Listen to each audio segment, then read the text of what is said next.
यात्रा वास्तव में आपके लिए आभार व्यक्त करने की यात्रा है। और मैं खाली 2024 के आम चुनाव में हुई जीत के लिए आपको आभार व्यक्त करने नहीं आया। मैं 2 गांडे के उस उपचुनाव में हुई जीत के लिए आपको आभार व्यक्त करता हूं। मैं इस चुनाव में आपकी जीत के आभार व्यक्त करता हूं और मैं यह कहता हूं कि गांडे विधानसभा की इस आंदोलनकारी धरती, जिसमें बसंत पाठक से लेकर हमारे स्वर्गीय साथी सालखन सोरेन के त्याग और बलिदान को नहीं भुलाया जा सकता है, उस गांडे ने झारखंड राज्य को हमेशा एक नई दिशा दी। आपने वो नई दिशा दी थी जब उपचुनाव के दौर में हमारी नेता आई थी और हमारे हेमंत बाबू जेल में थे। उस दरमियान आपने साहस के साथ सच के पीठ पर खड़े होने की ताकत दिखाई थी। आपने ये दिखाया था कि गांडे की जनता को प्रलोभनों से नहीं खरीदा जा सकता है। आपने ये दिखाया था कि आपका बेटा हेमंत सोरेन जिस संघर्ष में जेल के अंदर है, गांडे की जनता पूरी ताकत से उनके साथ खड़ी है। और आपने इस आम चुनाव में भी यही दिखाया और उन षड्यंत्रकारी ताकतों को मुंहतोड़ जवाब दिया जिन लोगों ने यह सोचा था कि हेमंत सोरेन को जेल में डालकर झारखंड मुक्ति मोर्चा के अस्तित्व पर सवाल खड़ा करेंगे। वो इस बात को भूल गए कि झारखंड मुक्ति मोर्चा की जड़ें इस गांडे विधानसभा और इस झारखंड में इतनी गहरी गड़ी हैं कि उनको उखाड़ने की कोशिश करने वाले खत्म हो जाएंगे। मुक्ति मोर्चा की सेहत पर कोई आंच नहीं आने वाली है।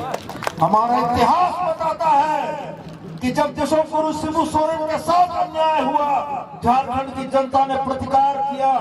जब हेमंत बाबू को जेल भेजा गया, हम दुगनी ताकत से वापस लौट कर आए। हमको ये मालूम था कि हर अन्याय का प्रतिकार करने की जो क्षमता झारखंड और खास करके गांडे की जनता की है, इसके सामने ये भारतीय जनता पार्टी के लोग तिनके की तरफ उड़ जाएंगे। और आपने इसको साबित करके दिखाया। मैं पुनः अपने हृदय तल से आपको इस बात के लिए आभार देता हूं कि मैंने कार्यकर्ता सम्मेलन में कहा था कि आप गांडे का विधायक नहीं चुन रहे हो। आपको भी याद होगा साथियों, मैंने ये बात कही थी कि आप गांडे का विधायक नहीं चुन रहे हो, आप मुख्यमंत्री के समकक्ष एक प्रत्याशी चुन रहे हो। जो प्रत्याशी सिर्फ गांडे का विधायक नहीं होगा, गांडे की तस्वीर और तकदीर बदलने वाला नेता होगा। और मैंने जो कहा था वो बातें सच हुई और मैं उम्मीद करता हूं कि आने वाले कार्यकाल में गांडे को भी निश्चित रूप से विशिष्ट दर्जा मिलेगा। आपकी तमाम समस्याओं का समाधान होगा। मैं अपनी इतनी ही बातों के साथ एक बार पुनः आपको आभार प्रकट करते हुए, आपके इस निर्णय के लिए आपको सराहते हुए अपने वक्तव्य को समाप्त करता हूं। और साथ में मैं यह कहता हूं कि जिस उम्मीद और भरोसे के साथ आपने हेमंत बाबू पर और हेमंत बाबू के मंत्रिमंडल पर भरोसा दिखाया है, आप यकीन जानिए वो भरोसा आपका कायम होगा।